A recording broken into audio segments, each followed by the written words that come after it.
ফেলানীকে হত্যা করে কাঁটাতারে ঝুলিয়ে রাখা হয়েছিল। একটা শিশু, 11 বছরের একটা শিশু, 11 বছরের শিশু কিছুই বুঝে না, সেরকম একটা শিশুকে তারা হত্যা করে কাঁটাতারে ঝুলিয়ে রেখেছিল। এটি মূলত শুধুমাত্র একটি হত্যাকাণ্ড না, এটি বরঞ্চ এটি ছিল ভারতীয় যে আধিপত্যবাদ, সেই আধিপত্যবাদের যে দীর্ঘকাল ধরে এদেশের মানুষের উপর যে নিষ্পেষণ চলছে, দুঃশাসন চলছে, এদেশের মানুষের উপরে মানুষকে মেরে কেটে এবং যেভাবে পারে এই মানুষগুলোকে শোষণ করার মাধ্যমে পার্শ্ববর্তী দেশের অর্থনীতিকে বিকাশ করার যে প্রক্রিয়া, সেই আধিপত্যবাদের প্রতীক ছিল এই হত্যাকাণ্ড।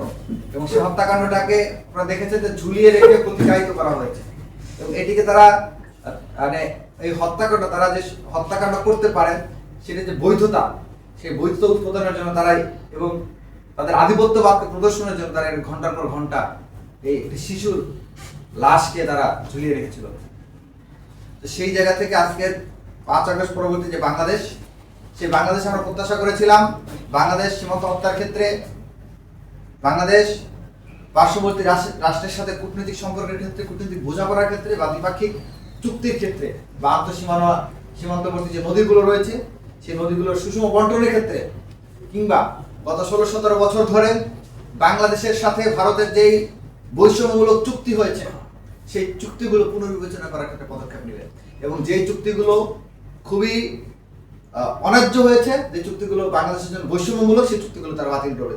কিন্তু আমি সাংবাদিক বন্ধুগণ এবং উপস্থিত যারা রয়েছেন পুরস্কারপ্রাপ্ত বিজয়ী বন্ধুগণ, আপনারা কেউ বলতে পারবেন না যে গত 5 আগস্ট পরে আজ 2 বছর অতিবাহিত হয়ে গেছে, একটা চুক্তি বাতিল হয়েছে। আপনারা কেউ বলতে পারবেন না আমাদের দক্ষিণ তালপট্টি দ্বীপ একটি ষড়যন্ত্রমূলকভাবে সমুদ্রে মহাপরাজয়কে মহাবিজয় আখ্যা দিয়ে আজকে ভারতের মানচিত্রের অংশ হয়েছে, সেই ব্যাপারে এই সরকার কোনো পদক্ষেপ গ্রহণ করেছে 5 আগস্ট পরবর্তী প্রশাসন। আপনারা কেউ বলতে পারবেন না, কেউ দেখাইতে পারবেন না যে সীমান্ত হত্যা হয়েছে এবং সেই সীমান্ত হত্যার প্রতিবাদে সরকারের পক্ষ থেকে খুব বলিষ্ঠ কোনো জবাব দেওয়া হয়েছে। অথচ উচিত ছিল প্রত্যেকটা সীমান্ত হত্যার পরে যখনই তারা হত্যাকাণ্ড করে এটার একটা সত্য জবাব দেওয়া, যাতে পরবর্তীতে তারা এই ধরনের কোনো কর্মকাণ্ড ঘটাতে সাহস না পায়।